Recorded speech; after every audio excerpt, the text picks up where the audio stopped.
Hi hello welcome to the Indian chronicler. അപ്പോൾ കഴിഞ്ഞ 3 ക്ലാസ്സുകളിലായിട്ട് നമ്മൾ വേദിക് ലിറ്ററേച്ചറിന്റെ ഫീച്ചേഴ്സും അതിന്റെ ഡിവിഷനും ഒക്കെ നോക്കിയിട്ടുണ്ടായിരുന്നു.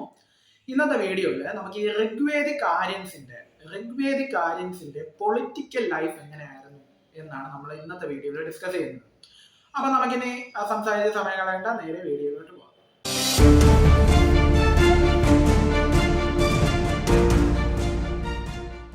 ആര്യൻസ് എന്ന് പറയുന്നത് ഒരു ട്രൈബൽ സൊസൈറ്റി ആയിരുന്നു. അവരൊരു സെമി നൊമാഡിക് ലൈഫായിരുന്നു അവർ നയിച്ചിരുന്നത്.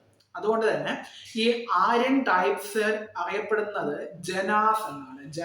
ജനാസ് എന്നറിയപ്പെടും. ഇവർക്ക് ഒരു ചീഫ് ഉണ്ടാവും, അതായത് ഇവരുടെ ഒരു ഹെഡ് ഉണ്ടാവും. ഈ ഹെഡിനെ ഗോപ ഓ ഗോപതി എന്നാണ് വിശേഷിപ്പിക്കുന്നത്.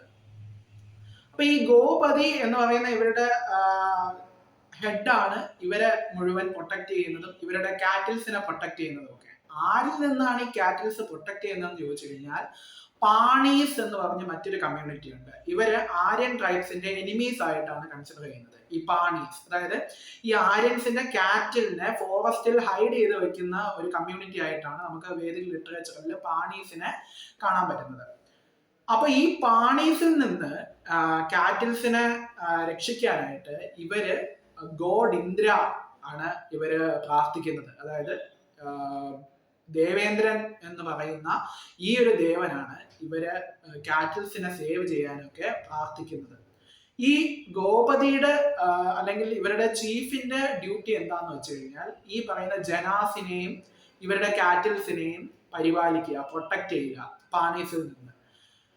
ഇതൊരു മൊണാർക്കി പോലെയാണ് എങ്കിലും ഈ ഗോപതിയുടെ ഓഫീസ് എന്ന് പറയുന്നത് ഹെറിഡിറ്ററി അല്ല. അവരെ സമിതി എന്ന് പറയുന്ന ഒരു അസംബ്ലിയിൽ നിന്ന് ജനങ്ങളെ തിരഞ്ഞെടുക്കുന്ന ആളുകളാണ് ഈ ഗോപതി ആവുന്നത്. അത് ഒരു രാജഭരണം പോലെ അച്ഛൻ മരിച്ചാൽ മകൻ എന്നുള്ള രീതിയിൽ ഹെറിഡിറ്ററി ആയിട്ട് പോകുന്ന ഒരു ഓഫീസ് അല്ല.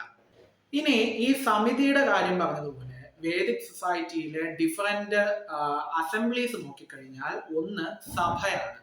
സഭ എന്ന് പറയുന്നത് എന്താന്ന് വെച്ച് കഴിഞ്ഞാല് ഒരു സ്മോളർ ബോഡിയാണ്. അതായത് എലൈറ്റ്സിന് വേണ്ടി മാത്രമുള്ള ഒരു സ്മോളർ ബോഡി ഓഫ് അസംബ്ലിയാണ് സഭ. പക്ഷെ സമിതി കുറച്ചുകൂടി ബ്രോഡായിട്ടുള്ള ഒരു ഫോക്ക് അസംബ്ലിയാണ് സമിതി. അത് ഹെഡ് ചെയ്യുന്നത് ഈ പറയുന്ന രാജ ആയിരിക്കും, ഇവരുടെ ചീഫ് ആയിരിക്കും, ഗോപതി ആയിരിക്കും. അതുപോലെ തന്നെ മറ്റൊരു അസംബ്ലിയാണ് വിദാത. ഈ വിദാത എന്ന് പറയുന്നത് ഒരു പർട്ടിക്കുലർ ഫംഗ്ഷന് വേണ്ടി ഫോം ചെയ്യുന്ന അസംബ്ലീസ് ആണ് വിദാത. അതുപോലെ തന്നെ ഈ ഒരു ട്രൂപ്പ് ഓഫ് അസംബ്ലിയെ സൂചിപ്പിക്കുന്ന മറ്റൊരു ഗ്രൂപ്പാണ് ഗണ എന്ന് പറയുന്നത്.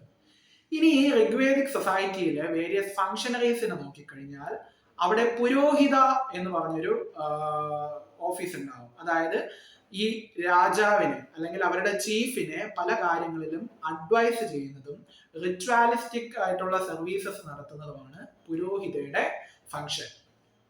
അതുപോലെ തന്നെ ഇവർക്കൊരു സേനാനി ഉണ്ടാവും. ഈ സേനാനി എന്ന് പറയുന്നത് അവിടുത്തെ ആർമിയുടെ ഹെഡ് ആയിരിക്കും. നമ്മൾ ഈ സൈന്യാധിപൻ എന്നൊക്കെ പറയുന്ന ഒരു പോസ്റ്റാണ് സേനാനി എന്ന് പറയുന്നത്. പിന്നെ അവർക്കൊരു ഗ്രാമിണി ഉണ്ടാവും. വില്ലേജിന്റെ ഹെഡ് അല്ലെങ്കിൽ വില്ലേജിന്റെ ലീഡറാണ് ഗ്രാമിണി എന്ന് പറയുന്നത്.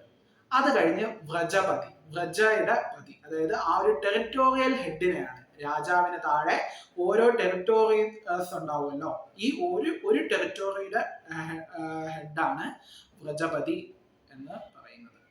ഇനി മറ്റൊരു ഇമ്പോർട്ടൻ്റ് ആയിട്ടുള്ള ഒരു ഫീച്ചർ നോക്കിക്കഴിഞ്ഞാൽ ഇവിടെ ഈ ഋഗ്വേദിക് സൊസൈറ്റിയിൽ ഒരു ജുഡീഷ്യൽ സിസ്റ്റം ഉള്ളതായിട്ട് അറിവില്ല. അതൊരു ഐഡിയൽ സൊസൈറ്റി ഒന്നും അല്ലായിരുന്നു. അതായത് മോഷണം അതുപോലുള്ള കുറ്റകൃത്യങ്ങളൊക്കെ നടക്കുന്ന ഒരു സൊസൈറ്റി ആയിരുന്നിട്ട് കൂടി അവിടെ നമ്മുടെ ഇപ്പോഴത്തെ കോടതിക്ക് സമാനമായിട്ടുള്ള ഒരു ജുഡീഷ്യൽ സിസ്റ്റം അവിടെ ഇല്ലായിരുന്നു എന്നുള്ളത് അതിന്റെ മറ്റൊരു ഫീച്ചറാണ്. ഇനി അതുപോലെ തന്നെ മറ്റൊരു സ്പെഷ്യൽ ഫീച്ചറാണ് ഇവിടെ ഫോഴ്സ്ഡ് ആയിട്ടുള്ള ടാക്സ് സിസ്റ്റവും ആബ്സെന്റ് ആണ്. അതിനെ പറ്റിയിട്ടുള്ള ഇൻഫർമേഷനും ആബ്സെന്റ് ആണ്. അതായത് രാജാവ് നിർബന്ധിച്ച് ജനങ്ങളിൽ നിന്ന് ടാക്സ് പിരിക്കുന്നതായിട്ട് ഒരു എവിഡൻസും നമുക്ക് ഋഗ്വേദിക് സൊസൈറ്റിയെ സംബന്ധിച്ച് കിട്ടിയിട്ടില്ല. പക്ഷേ ഈ ജനാസ് തന്നെ അവരെ പ്രൊട്ടക്ട് ചെയ്യുന്നതിൽ സന്തോഷിച്ച് വോളണ്ടറി ആയിട്ട് അവരുടെ സമ്മതത്തോടെ രാജനെ ഓഫർ ചെയ്യുന്ന ഒരു സിസ്റ്റം നമ്മൾ ഇതിനകത്ത് കാണുന്നുണ്ട്. അതിന് അവർ പറയുന്ന പേരാണ് ബലി. അപ്പൊ ബലി എന്നുള്ള പേരില് വോളണ്ടറി ആയിട്ട് ഈ പറയുന്ന ആര്യൻസ് രാജാവിന് സമർപ്പിക്കുന്നതല്ലാതെ മറ്റ് ഫോഴ്സ്ഡ് ആയിട്ടുള്ള ടാക്സ് സിസ്റ്റം അതിനെ പറ്റിയിട്ടുള്ള ഇൻഫർമേഷൻ ആബ്സെന്റ് ആണ്.